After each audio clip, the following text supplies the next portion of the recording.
Assalamualaikum warahmatullahi wabarakatuh. Bertemu kembali dengan Bu Retno dalam pelajaran ekonomi, materi tentang cara menghitung PPh pasal 21. Adapun kompetensi dasarnya adalah menganalisa perpajakan dalam pembangunan ekonomi. Ruang lingkup materi meliputi A. Pengertian PPh, B. Subjek PPh, C. Objek PPh, D. Tarif PPh, E. Rumus dan cara perhitungan PPh, F. Contoh soal perhitungan dan pembahasan PPh. A. Pengertian PPh adalah pajak yang dibebankan atas suatu penghasilan yang diperoleh wajib pajak, baik yang berasal dari Indonesia maupun dari luar negeri.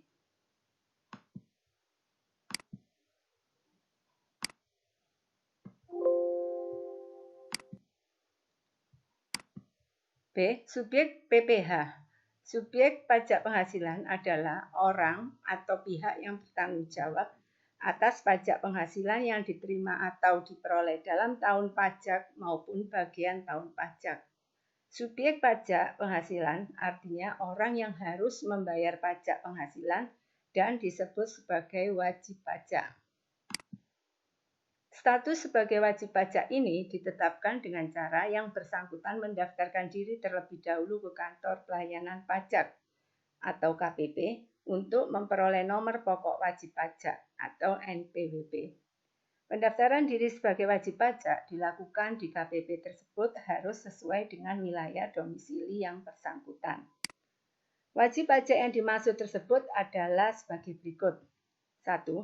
Tenaga ahli yang melakukan pekerjaan bebas yang terdiri dari akuntan, arsitek, pengacara, dokter, konsultan, aktuaris, penilai, dan notaris.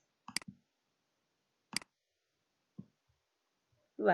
Bintang film, pemain musik, penyanyi, pembawa acara, bintang iklan, bintang sinetron, peragawan, kru film, sutradara, fotomodel, pelukis, pemain drama, penari, pemahat, dan seniman lainnya. 3. Olahragawan, pelatih, penyuluh, pengajar, penasehat, moderator, dan penceramah. 4. Peneliti, pengarang, dan penerjemah.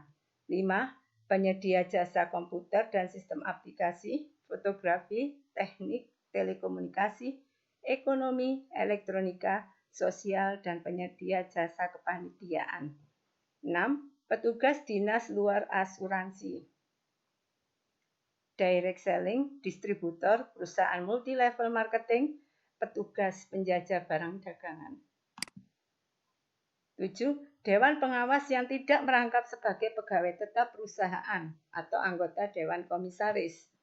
Penerima penghasilan dan keikutsertaan dalam kegiatan seperti peserta perlombaan dan seni dalam segala bidang, termasuk perlombaan olahraga, ilmu pengetahuan, teknologi, seni, ketangkasan, dan jenis perlombaan lainnya. 8. Peserta pertemuan, sidang, konferensi, kunjungan kerja, dan peserta rapat. Peserta pendidikan dan pelatihan, peserta kegiatan lainnya. Mantan pegawai. Jenis subjek PPh merujuk pada Undang-Undang PPh, subjek pajak penghasilan terbagi menjadi beberapa jenis. Di antaranya, 1. Orang pribadi. Orang pribadi adalah subjek pajak penghasilan bagi yang mencakup orang pribadi yang bertempat tinggal atau berada di Indonesia maupun di luar Indonesia. Subjek PPh orang pribadi terdiri dari A. Subjek PPh objek orang pribadi dalam negeri. Ini berlaku bagi yang telah menerima atau memperoleh penghasilan yang besarnya melebihi PTKP atau penghasilan tidak kena pajak. B. Besar PTKP yang ditetapkan sebagai berikut. 54 juta untuk diri wajib pajak orang pribadi. Rp4.500.000 tambahan untuk wajib pajak yang kawin. 54 juta tambahan untuk seorang istri yang penghasilannya digabung dengan penghasilan suami sebagaimana dimaksud dalam 8 ayat 1. 4.500.000 tambahan untuk setiap anggota keluarga sedara dan keluarga semanda dalam garis keturunan lurus serta anak angkat yang menjadi tanggungan sepenuhnya, paling banyak 3 orang untuk setiap keluarga. Jadi di sini kalau anaknya lebih dari 3 tetap dianggap 3 yang masuk PTKP. C. Subjek PPh OP luar negeri, yaitu subjek PPh orang pribadi luar negeri ini berlaku bagi yang menerima atau memperoleh penghasilan yang bersumber dari Indonesia maupun melalui bentuk usaha tetap di Indonesia. D. Warisan yang belum terbagi. Yang dimaksud warisan belum terbagi sebagai subjek pajak PPh di sini adalah pengenaan pajak atas penghasilan yang berasal dari warisan tersebut tetap dilaksanakan. Artinya, warisan yang ditinggalkan oleh subjek pajak dalam negeri ini mengikuti status pewaris. Ketika warisan yang ditinggalkan oleh pewaris tersebut belum dibagikan kepada ahli waris, bisa saja memberikan penghasilan meskipun pewaris telah meninggal. Adapun pelaksanaan pemenuhan kewajiban perpajakannya, warisan tersebut menggantikan kewajiban ahli waris yang berhak. Jika warisan itu telah dibagi, maka kewajiban perpajakan beralih kepada ahli pewaris. 2. Badan adalah subjek pajak yang merupakan orang dan atau modal sebagai satu kesatuan, baik yang melakukan usaha maupun tidak melakukan usaha. Badan bisa berupa PT, CV, perseroan lainnya, firma, kongsi, koperasi, dan lainnya. Subjek PPh badan adalah sebagai subjek pajak penghasilan terdiri dari A. Badan yang didirikan atau bertempat kedudukan di Indonesia. B. Badan yang tidak didirikan atau tidak bertempat kedudukan di Indonesia yang menjalankan usaha atau melakukan kegiatan melalui bentuk usaha tetap di Indonesia. Badan usaha tetap, subjek PPh badan usaha tetap adalah subjek pajak penghasilan yang perlakuan perpajakannya dipersamakan dengan subjek pajak badan dalam negeri. BUT ini merupakan bentuk usaha yang dipergunakan oleh subjek pajak luar negeri, baik orang pribadi maupun badan yang menjalankan usaha atau melakukan kegiatan di Indonesia. BUT wajib mendaftarkan diri sebagai wajib pajak untuk mendapatkan NPWP. Kemudian menyampaikan SPT sebagai sarana pelaporan besarnya pajak terhutang dalam 1 tahun pajak. Selain itu, pengenaan pajaknya dilaksanakan atas penghasilan kena pajak dengan menggunakan tarif umum seperti yang berlaku pada subjek pajak badan dalam negeri. C. Objek PPh. Objek PPh pasal 21 diantaranya 1. Penghasilan yang diterima atau diperoleh pegawai tetap, baik berupa penghasilan yang bersifat teratur maupun tidak teratur. 2.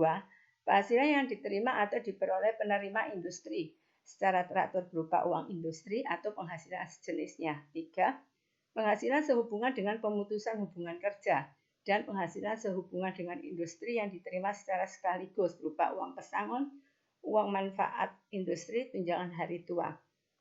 4. Penghasilan pegawai tidak tetap atau tenaga kerja lepas berupa upah harian, upah mingguan, upah satuan, upah industri, atau upah yang dibayarkan secara bulanan. 5.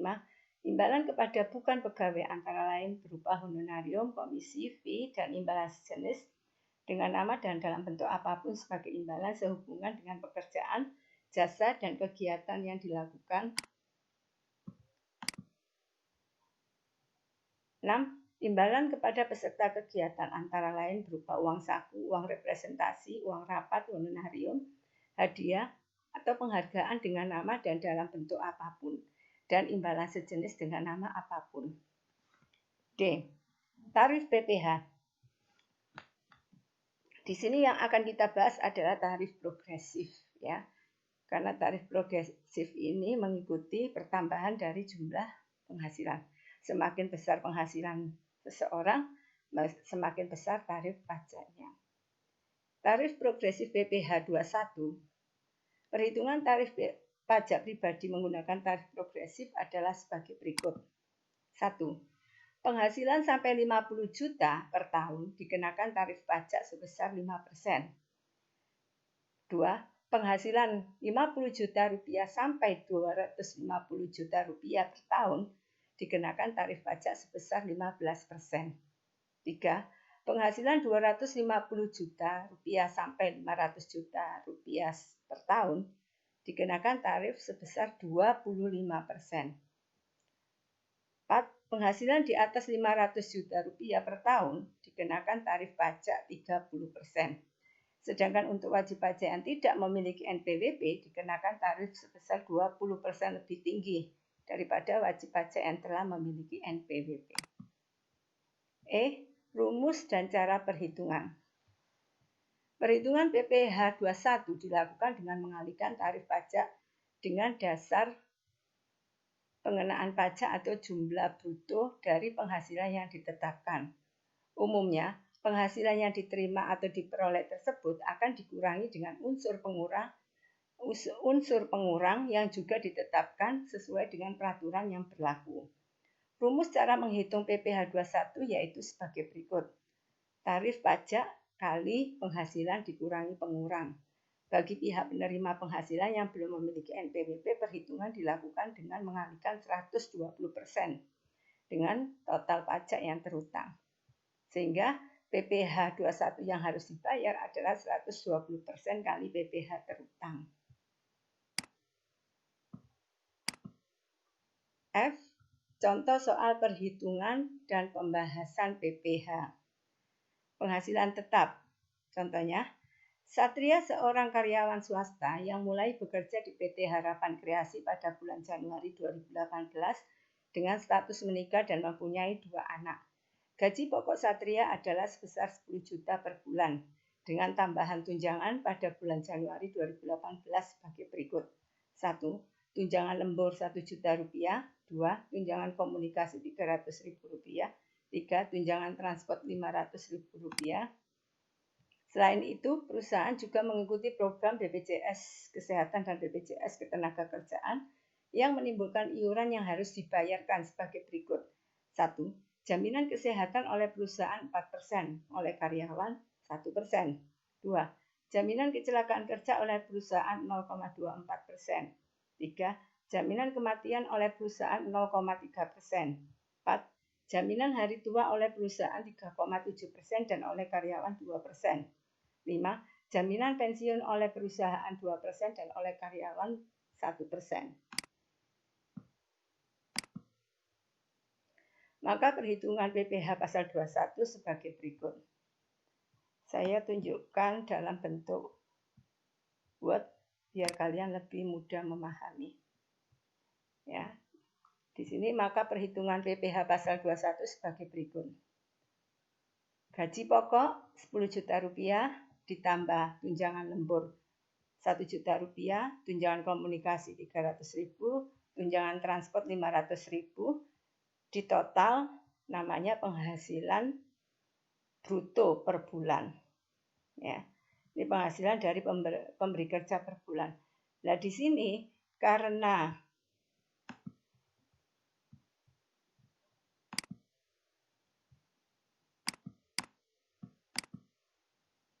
Satria juga menerima jaminan yang dibayarkan oleh pemberi kerja, maka jaminannya itu ditambahkan dengan gaji dan tunjangan. Sehingga ketemu penghasilan bruto per bulannya adalah 12.174.000, yaitu dari penghasilan yang terdiri dari gaji dan tunjangan ditambah dengan jaminan yang dibayarkan oleh pemberi kerja. Nah, setelah ketemu penghasilan bruto, kita kurangi lagi dengan pengurang. Di sini pengurang terdiri dari biaya jabatan. Biaya jabatan ini merupakan keharusan ya, rumus. Yaitu 5% kali penghasilan bruto. Kita lihat penghasilan brutonya per bulannya 12.174.000 kali 5%. Sama dengan 500.000. Terus dikurangi lagi jaminan hari tua oleh karyawan. Jadi kan ada yang dibayar oleh pemberi kerja, ada yang dibayar oleh karyawan. Lah, yang dimasukkan atau yang menjadi faktor pengurang dari penghasilan bruto itu yang dibayar oleh karyawan. Ya. Setelah penghasilan bruto dikurangi dengan pengurang, ketemu penghasilan neto per bulan sebesar 11.396.965. Ini yang kita cari pajaknya. Ya.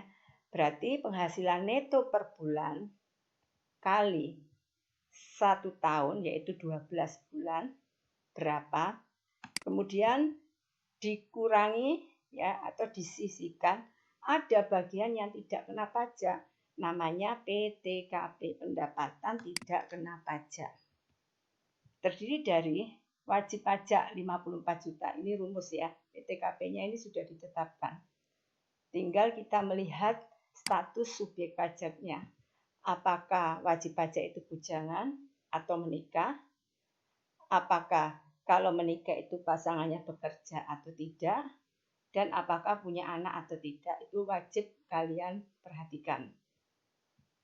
Nah, di sini PTKP ini, PTKP Satria, karena status Satria ini sudah menikah, maka PTKP-nya sudah menikah dan punya anak, maka PTKP-nya terdiri dari wajib pajak 54 juta, kemudian status kawin 4.500.000, dan anak 2 kali 4.500.000. Ya.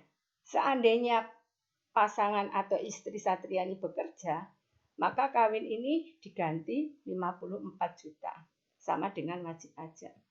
Tapi kalau tidak bekerja, sama dengan anak.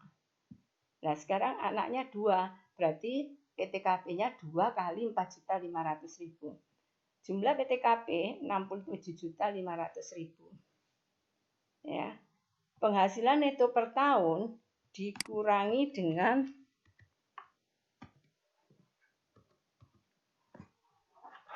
PTKP. Diperoleh hasil PKP. Jadi penghasilan neto per tahun selama 1 tahun itu berapa? Dikurangi dengan yang tidak kena pajak, namanya PKP. Ini yang kita hitung pajaknya, yaitu pendapatan kena pajak. Nah, di sini karena pendapatan kena pajaknya 69.263.000, maka melebihi 50 juta sesuai dengan aturan tarif pajak. Sehingga nanti dikenakan pajak berlapis, yaitu 5% kali 50 juta, sama dengan Rp2.500.000. Sisanya masuk dalam tarif 15% kali 19.263.000, sama dengan 2.889.450, sama dengan Rp5.389.450.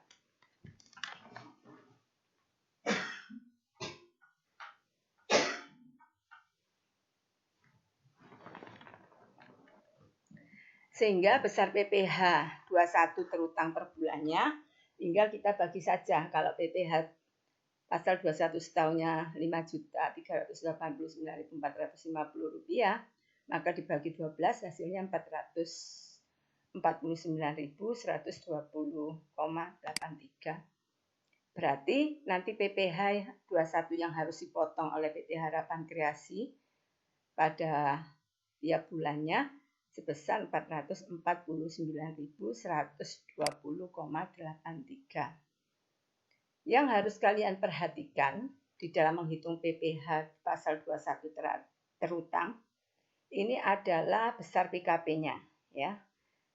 Kalau besar PKP-nya lebih dari 50 juta seperti ini, 69 juta, maka kalian menghitung besar pajak terutangnya adalah sesuai dengan tarif pajak dan berlapis. Kalau kita bandingkan, misalnya ini kan 69 juta ini kan masuk dalam tarif pajak ini ya. Masuk dalam tarif pajak yang kedua ini, penghasilan 50 juta sampai 250 juta per tahun dikenakan tarif pajak 15%. Kalau seandainya langsung 15% kali 69 juta ini, maka hasilnya lebih besar daripada ini, ya. Makanya pemerintah mengenakan tarif pajak berlapis itu dengan harapan supaya wajib pajak tidak merasa terbebani. Jadi lebih ringan. Coba kalian hitung ya. Prosentasenya besar mana? Kalau dihitung secara berlapis seperti ini, dengan dihitung langsung, ini 69.263.000 langsung kalikan 15%. Pasti selisihnya banyak. Ya. Kita lanjutkan, kita masuk pada slide berikutnya.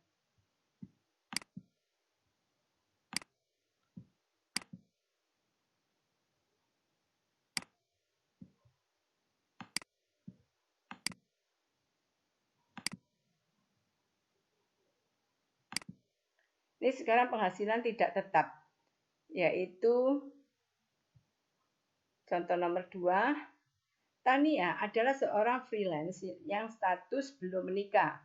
Nah ini status bujangan ya, dan sudah memiliki NPWP. Penghasilannya adalah 2 juta per minggu, maka akan diakumulasikan sebulannya 8 juta. Perhitungan pajak Tania yang gajinya dibayar secara mingguan ada sebagai berikut. Berarti penghasilan brutonya per bulan berapa? 8 juta. Dikurangi biaya jabatan 400.000. Berarti penghasilan neto per bulannya adalah 7.600.000. Kalau kita menghitung besarnya PPh pasal 21 setahunnya, maka penghasilan neto per bulan harus disetahunkan. Berarti 12 kali 7.600.000 rupiah. Sama dengan 91.200.000 rupiah. PTKP-nya karena dia tidak kawin atau belum kawin, maka hanya wajib pajak sendiri 54 juta. Sehingga nanti untuk penghasilan itu setahun 9.200.000 dikurangi dengan 54 juta ketemu 37.200.000. Sehingga langsung kita kalikan 5% karena di sini 37.200.000 ini di bawah tarif pajak yang berlaku, yaitu 5% langsung berarti 5% kali 37.200.000 rupiah. Tapi kalau seandainya lebih dari 50 juta, kita harus menghitungnya secara berlapis. Maka PPh pasal 21 dalam 1 bulan yang dikenakan atas penghasilan Tania adalah 38.750. Dari mana? Dari PPh pasal 21 terutang 1.860.000 setahun dibagi 12 sama dengan 38.750 rupiah. Untuk memperdalam materi yang sudah saya jelaskan mengenai cara menghitung PPh, silakan kalian kerjakan uji kompetensi yang ada di dalam slide di bawah ini. Terima kasih atas perhatiannya. Wassalamualaikum warahmatullahi wabarakatuh.